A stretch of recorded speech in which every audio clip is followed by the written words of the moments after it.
Welcome to mega TV off the record. తెలంగాణలో బీజేపీలో ఇప్పుడు ఒకటే హాట్ టాపిక్. కేంద్ర కేబినెట్లో మరో బెర్త్ ఎవరికి? ఇప్పటికే 2 మంత్రులు ఉన్నా ఇంకొకరికి అవకాశం ఇస్తారన్న ప్రచారం ఆసక్తి రేపుతుంది.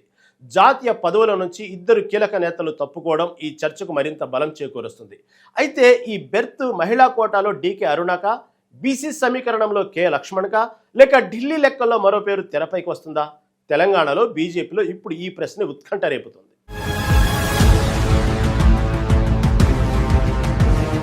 కేంద్ర మంత్రివర్గ పునర్వ్యవస్థీకరణపై మరోసారి రాజకీయ వర్గాల్లో చర్చ మొదలైంది. తెలంగాణ నుంచి మరో నేతకు కేంద్ర కేబినెట్ లో అవకాశం దక్కుతుందన్న ప్రచారం ఇప్పుడు ఆసక్తిని పెంచుతోంది.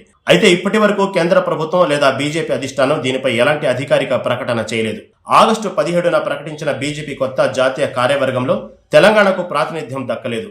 తెలంగాణ నుంచి గత జాతీయ బృందంలో ఉన్న డీకే అరుణ, కె లక్ష్మణ్ 2 కొత్త జాబితాలో కనిపించలేదు. ఇదే అంశాన్ని కేబినెట్ పునర్వ్యవస్థీకరణ ఊహాగానాలతో ముడిపెట్టి రాష్ట్ర బీజేపీలో చర్చ సాగుతోంది. 2024 లోక్సభ ఎన్నికలను తెలంగాణ బీజేపీ 8 స్థానాలను గెలుచుకుంది.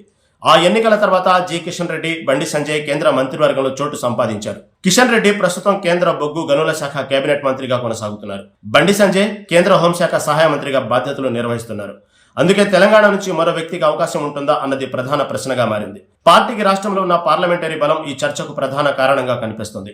అయితే మంత్రివర్గ విస్తరణ జరిగితే ఎవరి పేరును పరిశీలిస్తారన్నది పూర్తిగా అధిష్టానం నిర్ణయంపై ఆధారపడి ఉంటుంది. ఇప్పటికే జూన్లోనూ తెలంగాణ బీజేపీలో కేబినెట్ బెర్తుపై ఆశావహుల మధ్య చర్చ జరిగినట్లు వార్తలు వచ్చాయి. ఆ సమయంలో కె లక్ష్మణ్, ఈటల రాజేందర్, ధర్మపురి అరవింద్, డీకే అరుణ పేర్లు కూడా రాజకీయ వర్గాల్లో వినిపించాయి. ఇప్పుడు జాతీయ కార్యవర్గ మార్పుతో ఆ చర్చ కొత్త కోణం చేరింది. ముఖ్యంగా డీకే అరుణ పేరు మరోసారి ముందుకు రావడం గమనార్హంగా మారింది. మహబూబ్ నగర్ నుంచి లోక్సభ సభ్యురాలుగా ఉన్న అరుణకు రాష్ట్ర రాజకీయాల్లో సుదీర్ఘ అనుభవం ఉంది. మహిళా ప్రాతినిధ్యం, ప్రాంతీయ సమీకరణాలు, రాజకీయ అనుభవం వంటి అంశాలు ఆమెకు అనుకూలంగా ఉండొచ్చన్నది విశ్లేషణ. అయితే వీటన్నింటినీ అధికారికంగా అధిష్టానం నిర్ణయించిన సమీకరణాలుగా చెప్పడానికి ఇప్పటి వరకు ఆధారం లేదు. మరోవైపు కె లక్ష్మణ్ పేరు కూడా బలంగా వినిపిస్తుంది. బీజేపీలో దీర్ఘకాలిక సంస్థాగత అనుభవం ఆయనకున్న అంశాన్ని పార్టీ వర్గాలుగా ప్రస్తావిస్తున్నాయి. ఇటీవల వరకు ఆయన బీజేపీ ఓబీసీ మోర్చా జాతీయ అధ్యక్షుడిగా కీలక బాధ్యతలు ఉన్నారు. కాబట్టి ఈసారి తెలంగాణ నుంచి ఎవరికి ప్రాధాన్యం దక్కుతుందన్నది ఢిల్లీలో తీసుకునే నిర్ణయంపై ఆసక్తి నెలకొంది.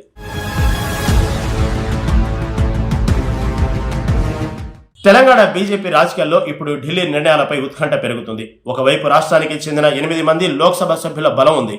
మరోవైపు ఇప్పటికే 2 కేంద్ర మంత్రులుగా కొనసాగుతున్నారు. ఇలాంటి పరిస్థితుల్లో మరో బెర్త్ వస్తే దాన్ని ఎవరిని కేటాయిస్తారన్నది సహజంగానే చర్చనీయాంశం అవుతుంది. ఇటీవల జాతీయ కార్యవర్గ పునర్వ్యవస్థీకరణలో తెలంగాణకు ఒక్క పదవి కూడా దక్కకపోవడం ఈ చర్చకు మరింత ఊతమిచ్చింది. దక్షిణాదిలోని ఇతర రాష్ట్రాలకు కొత్త జాతీయ బృందంలో ప్రాతినిధ్యం లభించగా తెలంగాణ మాత్రం ఖాళీగా మిగిలింది. ఈ పరిణామాన్ని కొందరు నేతలు సంస్థాగత మార్పుగా మాత్రమే చూస్తున్నారు. మరికొందరు మాత్రం రాష్ట్ర రాజకీయాలకు కొత్త బాధ్యతలు రావచ్చనే కోణంలో విశ్లేషిస్తున్నారు. అయితే కీలక సమయంలో తీసుకునే నిర్ణయాలు పార్టీ వ్యూహాన్ని మాత్రం ప్రభావితం చేయగలవు. తెలంగాణలో బీజేపీ విస్తరణకు కేంద్ర నాయకత్వం ప్రాధాన్యమిస్తున్నట్లు పలు సందర్భాలు పార్టీ నేతలు చెబుతున్నారు. రాబోయే అసెంబ్లీ ఎన్నికల ముందే సంస్థాగతంగా బలపడాలన్న లక్ష్యం పార్టీకి ఉన్నదన్నది అంచనాలున్నాయి. అందులో భాగంగా పార్లమెంటరీ స్థాయిలో ఉన్న నేతలకు మరింత బాధ్యతలు ఇవ్వాలనే ఆలోచనలు ఉండొచ్చని రాజకీయ పరిశీలకులు చెబుతున్నారు. అయితే అది మంత్రివర్గ విస్తరణతోనే జరుగుతుందా అన్నది స్పష్టంగా లేదు. కేబినెట్లో చోటు అనేది కేవలం సామాజిక సమీకరణాలతో నిర్ణయించే అంశం కాదు. రాజకీయ ప్రాతినిధ్యం, పరిపాలన సామర్థ్యం, ప్రాంతీయ సమతుల్యత వంటి అనేక అంశాలు పరిగణలోకి రావచ్చు.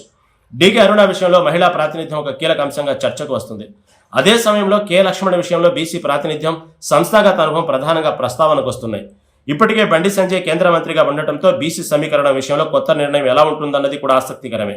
కాబట్టి ఒకే సామాజిక సమీకరణాన్ని ఆధారంగా చేసుకుని తుది నిర్ణయం వస్తుందని చెప్పడం తొందరపాటు అవుతుంది. ఇక ఆర్ కృష్ణయ్య పేరు కూడా తెలంగాణ రాజకీయ వర్గాల్లో ప్రస్తావనకు వస్తుంది. తెలంగాణకు చెందిన కృష్ణయ్య ప్రస్తుతం ఆంధ్రప్రదేశ్ నుంచి రాజ్యసభకు బీజేపీ సభ్యుడిగా ఉన్నారు.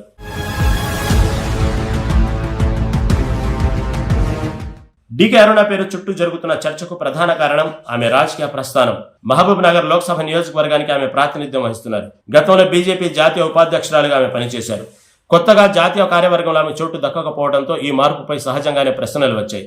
ఆ మార్పుకు కొందరు కేబినెట్ అవకాశంతో అనుసంధానిస్తున్నారు. అయితే అరుణను మంత్రి చేయాలనే ఉద్దేశంతోనే జాతీయ పదవి నుంచి తప్పించారనే విషయానికి అధికారిక ధృవీకరణ లేదు. అందువల్ల ప్రచారాన్ని ప్రచారంగానే చూడాల్సి ఉంటుంది. అయితే రాజకీయ పరంగా ఆమెకున్న కొన్ని ప్రత్యేకతలు మాత్రం చర్చకు దారితీస్తున్నాయి. మహిళా నేతగా ఆమెకున్న గుర్తింపు ఒక అంశంగా నిలుస్తోంది. దక్షిణ తెలంగాణ రాజకీయాల్లో ఆమెకున్న పరిచయాలు మరో అంశంగా పరిగణించవచ్చు. కాంగ్రెస్ ప్రభుత్వాన్ని ఎదుర్కొనే విషయంలో ఆమె స్వరం రాష్ట్ర రాజకీయాల్లో స్పష్టంగా వినిపిస్తుంది.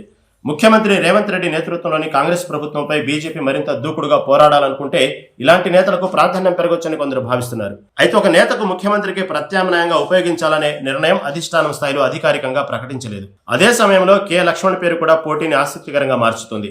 సంస్థాగత వ్యవహారాల్లో ఆయనకున్న అనుభవం బీజేపీలో గుర్తింపు పొందిన అంశం. ఓబీసీ మోర్చా జాతీయ అధ్యక్షుడిగా ఆయన గతంలో కీలక బాధ్యతలు నిర్వహించారు. పార్టీ పార్లమెంటరీ బోర్డులో కూడా ఆయనకు గతంలో స్థానం ఉంది.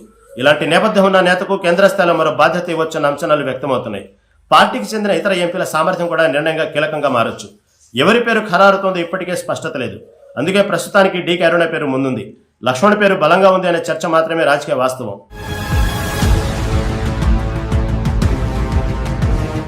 తెలంగాణ బీజేపీలో మరో ఆసక్తికరమైన అంశం పార్టీ భవిష్యత్తు విస్తరణ. 2028 అసెంబ్లీ ఎన్నికలకు ముందే బీజేపీ తన బలాన్ని పెంచుకోవాలని భావిస్తుందన్న విశ్లేషణలు ఉన్నాయి. లోక్సభ ఎన్నికల్లో సాధించిన 8 స్థానాలు ఆ పార్టీకి రాష్ట్రంలో ఒక బలమైన పార్లమెంటరీ పునాది ఇచ్చాయి. కానీ అదే బలాన్ని అసెంబ్లీ స్థాయిలోకి మార్చడం బీజేపీ ముందున్న పెద్ద సవాలు. అందుకే రాష్ట్రంలోని కీలక నేతలు మరింత బాధ్యతలు ఇవ్వడం ద్వారా పార్టీని చురుకుగా చేయాలనే చర్చ ఉంది. కేంద్ర మంత్రి పదవి కూడా అలాంటి రాజకీయ ప్రోత్సాహకాల్లో ఒకటిగా మారొచ్చని కొందరు అంచనా వేస్తున్నారు. అయితే మంత్రి పదవి వస్తేనే రాష్ట్రంలో పార్టీ బలపడుతుందని చెప్పడం సాధ్యం కాదు. గ్రామస్థాయి సంస్థాగత విస్తరణ, స్థానిక నాయకత్వం, నియోజకవర్గాల వారీగా కార్యక్రమాలు వంటి అంశాలు కూడా సమానంగా ముఖ్యం. ప్రతిపక్ష స్థానం నుంచి అధికార పోటీకి వెళ్లాలంటే బీజేపీకి రాష్ట్ర వ్యాప్తంగా మరింత విస్తృతమైన రాజకీయ బలం అవసరం. ఈ నేపథ్యంలో ఢిల్లీ నుంచి వచ్చే ప్రతి నిర్ణయం తెలంగాణ యూనిట్లో ఆసక్తిని రేకెత్తిస్తుంది. జాతీయ కార్యవర్గంలో తెలంగాణకు చోటు లేకపోవడం ఒక రకంగా నిరాశ కలిగించిన కొత్త రాజకీయ అవకాశాలపై చర్చకు కూడా కారణమైంది. ఇటీవల ప్రకటించిన జాతీయ బృందంలో మొత్తం 13 మంది జాతీయ ఉపాధ్యక్షులు, 8 మంది జాతీయ ప్రధాన కార్యదర్శులు ఉన్నారు. అందులో తెలంగాణకు చెందిన నేత ఒక్కరూ లేకపోవడం ప్రత్యేకంగా కనిపించింది. ఇదే సమయంలో ఆంధ్రప్రదేశ్కు చెందిన దగ్గుబాటి పురంధరేశ్వరి జాతీయ ఉపాధ్యక్షురాలుగా కొనసాగడం గమనార్హం.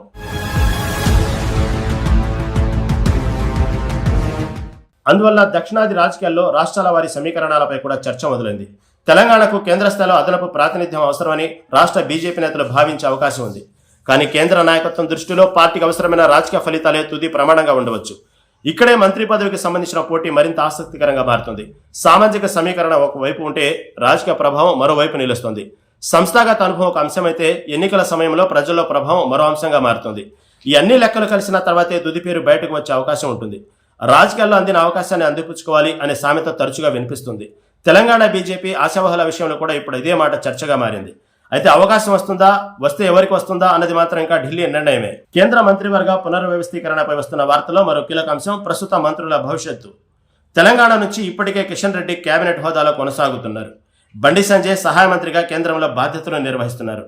అందువల్ల కొత్తగా మరొకరిని తీసుకోవాలంటే పార్టీ సమీకరణాలను చాలా జాగ్రత్తగా చూడాల్సి ఉంటుంది. కిషన్ రెడ్డి అనుభవం, కేంద్రంలో ఆయన నిర్వహిస్తున్న కీలక శాఖలు ఇప్పటికే తెలంగాణలో ఒక బలమైన ప్రాతినిధ్యాన్ని ఇస్తున్నాయి. బండి సంజయ్ కు కూడా కేంద్ర ప్రభుత్వంలో బాధ్యత ఉండటంతో రాష్ట్రానికి 2వ స్థాయి ప్రాతినిధ్యం ఇప్పటికే ఉంది. ఈ పరిస్థితుల్లో 3వ వ్యక్తికి అవకాశం ఇవ్వాలనే నిర్ణయం వస్తే దానికి వెనుక ప్రత్యేక రాజకీయ లెక్కలు ఉండే అవకాశం ఉంది. అదే సమయంలో మంత్రివర్గంలో మార్పులు జరిగితే ప్రస్తుత మంత్రుల శాఖలో మార్పులు కూడా ఉండవచ్చనే చర్చ గతంలో వినిపించింది.